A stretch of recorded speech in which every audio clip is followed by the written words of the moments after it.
नमस्कार. आज आपण एका अत्यंत गंभीर विषयावर बोलणार आहोत, निवडणूक आयोगाची हुकुमशाही. पण त्याहून अधिक गंभीर प्रश्न असा की निवडणूक आयोग खरंच स्वतंत्र आहे का?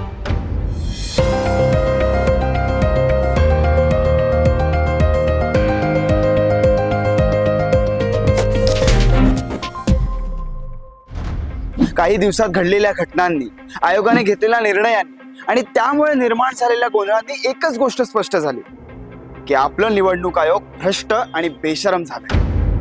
निकाल पुढे ढकलणं, अचानक आदेश देणं, अनपेक्षित तारखा ठरवणं, हे निर्णय तांत्रिक कारणांनी घेतले जात नाही, तर हे निर्णय नियोजन आणि पारदर्शकतेच्या अभावातून घेतले जातात. एक स्वतंत्र संविधानिक संस्था जेव्हा अशा पद्धतीने वागते तेव्हा तिच्या तटस्थतेबद्दल शंका घेणं स्वाभाविक आहे.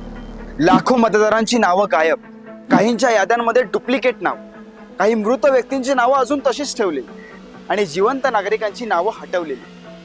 ही चूक नाही, हा सिस्टमचा फेल्युअर आहे. आणि हा फेल्युअर आयोगाच्या कार्यक्षमतेवर थेट प्रश्न उपस्थित करतो. अहो, आपण लोकशाहीत जगतो. लोकशाहीचे केंद्रबिंदू म्हणजे निवडणूक आयोगाची स्वायत्तता आणि पारदर्शकता. परंतु जेव्हा प्रचारातील पैसा, दबाव, गुंडगिरी आणि पक्षीय तक्रारी यावर कोणतीही कारवाई होत नाही, तेव्हा प्रश्न विचारावा लागतो की निवडणूक आयोगाचं धोरण खरंच तटस्थ आहे. एका स्वतंत्र संविधानिक संस्थेची ही शांतता संपूर्ण लोकशाहीसाठी धोक्याची घंटा आहे. नियुक्तीची पद्धत, निर्णयांचा वेग आणि काही वेळा निर्णयांची दिशा, हे सर्व एकच सांगतात की निवडणूक आयोग स्वतंत्र आहे की प्रभावी.